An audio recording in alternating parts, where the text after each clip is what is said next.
Amigo rádio ouvinte, quero lhe convidar a abrir a palavra de Deus em João capítulo 10, verso 27. É um texto que eu prego nele desde criança e gosto desse assunto desde menino. Comecei a ler essa passagem de João 10 e comecei a pregar, foi um dos primeiros textos que comecei a pregar o Evangelho. Disse Jesus: as minhas ovelhas ouvem a minha voz, eu as conheço e elas me seguem, e dou-lhes a vida eterna e nunca hão de perecer, e ninguém as arrebatará da minha mão. Meu Pai que as deu é maior do que todos, e ninguém pode arrebatá-las da mão do meu Pai. Amigo ouvinte, nesse capítulo 10 do Evangelho de João, o Senhor Jesus se apresenta como sendo um bom pastor que nunca abandona as suas ovelhas. Em primeiro lugar, ele separa as suas ovelhas de todas as demais pelo simples método de as chamá-las pelos seus nomes. Depois, ele leva o rebanho para os lugares de pastagem e, chegada a noite, ele mesmo se coloca como porta na entrada do aprisco entre as suas ovelhas e todos os perigos que possam surgir. No versículo 11, o Senhor Jesus disse: eu sou o bom pastor. O bom pastor dá a vida pelas suas ovelhas. Mas o Senhor faz ainda outra afirmação no verso 28. Eu não entendo porque há irmãos que não querem aceitar essa segurança que goza as ovelhas de Jesus. Veja bem, ele dizendo: dou-lhes a vida eterna e nunca hão de perecer, e ninguém as arrebatará da minha mão. E é dessas duas afirmações que nós vamos ocupar nesse capítulo. Eu sou o bom pastor, disse Jesus, o bom pastor dá a sua vida pelas ovelhas. Nesse seu discurso, o Salvador serve-se da vida pastoral para ilustrar a finalidade da sua vinda aqui nesse mundo. Ele assemelha o homem a uma ovelha que precisa de um pastor, e de um pastor fiel até a morte. Em Lucas 15, ele serve da mesma figura, falando da ovelha perdida.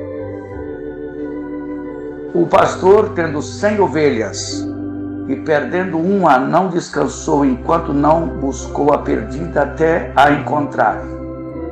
É que nós somos ovelhas perdidas. A Bíblia afirma no cântico profético de Isaías 53 que todos nós andávamos desgarrados como ovelhas, cada um se desviava pelo seu caminho.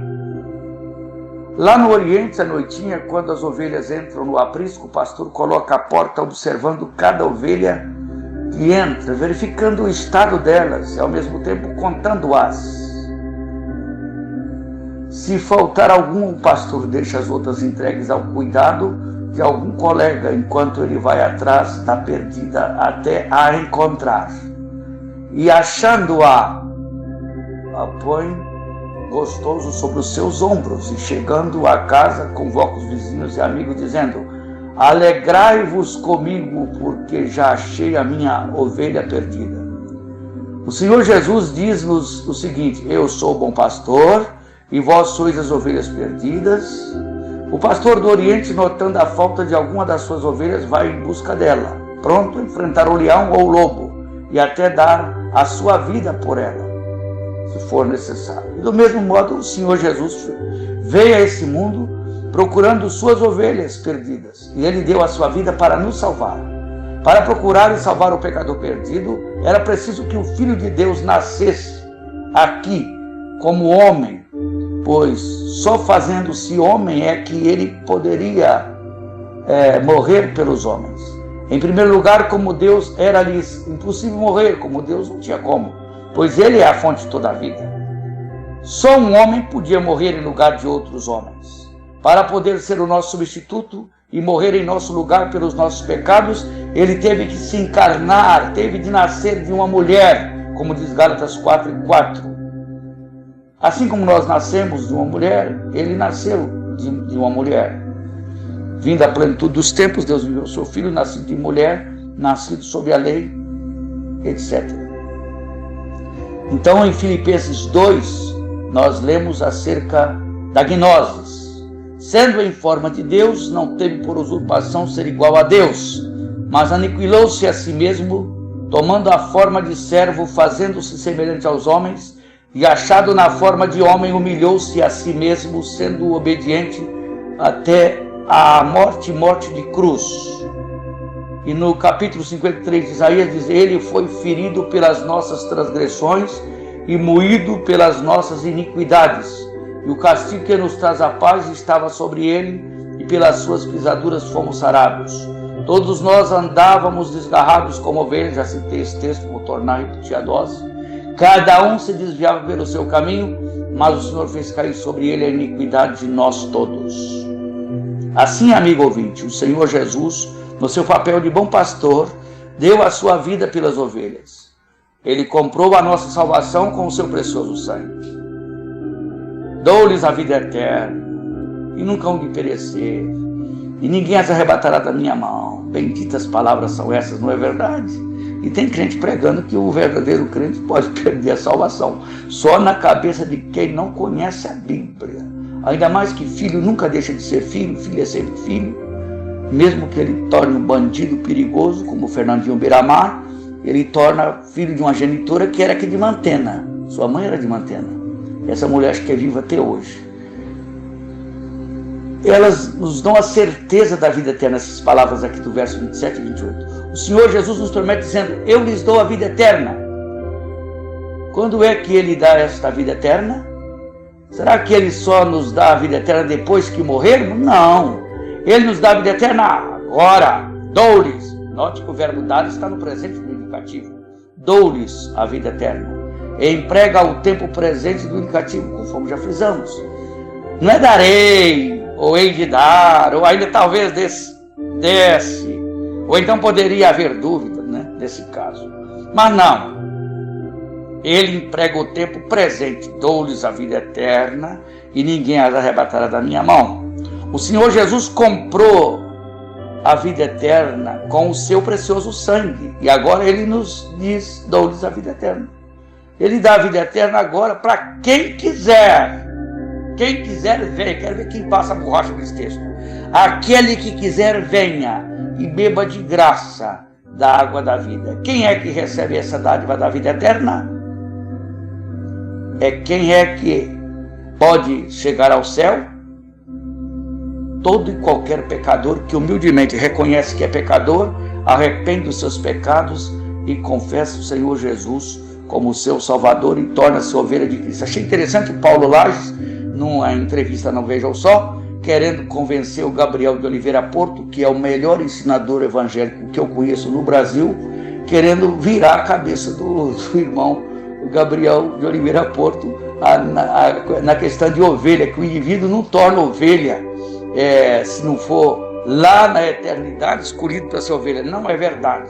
Qualquer lobo pode ser transformado em cordeiro. Eu falei no YouTube, nos comentários de comunidade.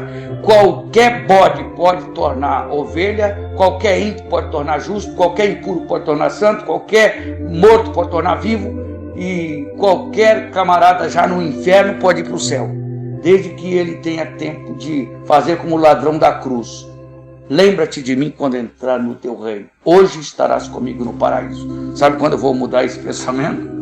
Nunca, porque eu sei que quem quiser vir a Cristo somente pela fé. Vinde a mim, Jesus nos convida, todos os homens indistintamente: vinde a mim todos vós que estáis cansados e oprimidos, e eu vos aliviarei. Muito bem, ele nos dá vários indícios nesse capítulo pelos quais podemos reconhecer uma ovelha de Jesus. Eu sou o bom pastor, conheço as minhas ovelhas e delas sou conhecido. Portanto, uma ovelha de Jesus é conhecida dele, mas também a ovelha o conhece a ele. Um verdadeiro filho de Deus conhece o Senhor Jesus pessoalmente. Não basta conhecer apenas alguns fatos sobre a vida e morte de Jesus. Isso não é conhecer a Jesus. Ele é uma porta real.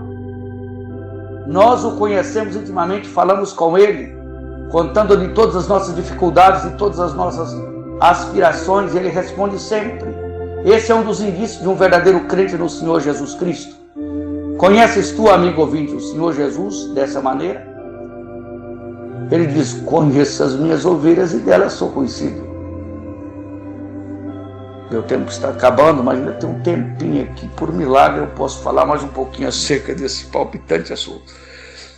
Nos versos 3 e 4, lemos que uma ovelha do Senhor ouve a voz do Senhor, conhece a sua voz. No Oriente, os pastores caminham à frente dos rebanhos. Quando veem alguma ovelha extraviar-se, chama-na pelo nome. E ela responde logo. Interessante. Parece até que a ovelha tem raciocínio. Logo ainda ao encontro do seu pastor. Por vezes, nas horas de maior calor, os pastores se juntam e conversam à sombra de uma árvore enquanto os rebanhos se deitam ou pastam.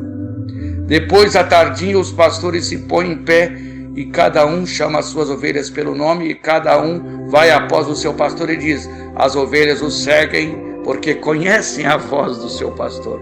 Ora, é disso mesmo que o Senhor Jesus está falando quando diz que as ovelhas ouvem a sua voz e que ele as chama pelo nome e as traz para fora. O Senhor Jesus chama suas ovelhas, mas de certo modo todos pertencem a ele, na verdade, porque ele criou a todas as pessoas.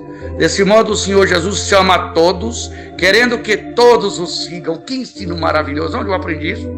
Nos bancos da casa de oração. Eu aprendi que Jesus chama a todos, querendo que todos o sigam, mas nem todos respondem à sua chamada de amor. Quantas vezes tens tu, meu ouvinte amado, ouvido a chamada de Jesus?